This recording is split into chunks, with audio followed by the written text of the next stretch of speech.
Smart સિટીના દાવાઓ વચ્ચે વડોદરાના અકોટા વિસ્તારમાં ગંભીર બેદરકારી સામે આવી છે. અકોટા દિનેશ મિલથી ઓપી રોડ તરફ જવા મુખ્ય માર્ગ પર અચાનક ભૂવો પડતા વિસ્તારમાં અફરાતફરી મચી ગઈ હતી.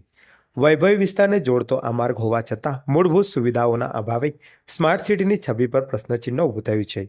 પ્રાપ્ત માહિતી મુજબ આ માર્ગ પર લાંબા સમય ચાલતા કામ દરમિયાન યોગ્ય તકેદારી ન રખાતા ભૂવો પડ્યો હોવાનું સ્થાનિકોએ જણાવે છે.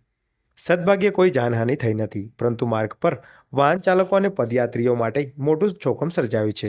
સ્થાનિક લોકોએ 4 કોર્પોરેટર પર આરોપ મૂક્યો છે કે તેઓ માત્ર વાહવાહી લૂંટવામાં વ્યસ્ત છે અને પ્રજાના પ્રશ્નો તરફ ધ્યાન આપતા નથી. ભૂવો પડ્યા બાદ પણ તંત્ર તરફથી તાત્કાલિક કોઈ પગલાં લેવામાં આવ્યા ન હોવાનો રોષ વ્યક્ત કરવામાં આવ્યો છે.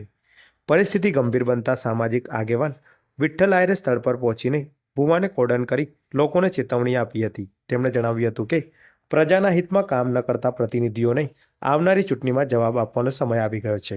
વિઠ્ઠલ આયરે વધુમાં જણાવ્યું કે આ દિનેશ મિલની બાજુમાં આવેલ પટેલ ચાલી વાળો રસ્તો છે. તમે જોઈ શકો છો, આ ભૂવો ઉપરથી નાનો દેખાય છે પણ અંદર ઘણો બધો મોટો છે. પણ હજુ સુધી તંત્રને કોઈ જાણ નથી. મને ખબર પડી તો મેં તાત્કાલિક બાજુમાં પથ્થર લાઈન મૂકી દીધા, જેને કરીને કોઈ જાનહાનિ ના થાય હેતુથી.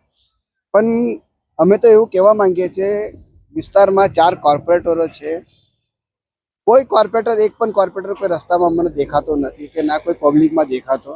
તો અમારે તો પબ્લિકને એવી વિનંતી છે કે ભાઈ આવનારા દિવસોમાં ઇલેક્શન આવશે તો એવા કોર્પોરેટરો ચૂનો જેને કરીને પબ્લિકને રસ્તામાં ગમે તે કામ પડે તો તાત્કાલિક ઊભા થવા જોઈએ, કે નહીં કે એસી રૂમમાં બેસીને કામ કરે એવા કોર્પોરેટર તમે મહેરબાની કરીને ચોઈસ કરતા નહીં. બસ અમારી પબ્લિક પાસે એટલી જ માંગ છે.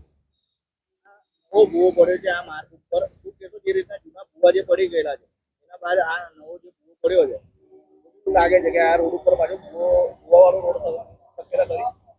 શક્યતા તો ખરી. તમે અહીંયા જોઈ શકો છો, આ લગભગ 20 ફૂટના દાયરામાં જ 5-6 ગટરો આવી છે.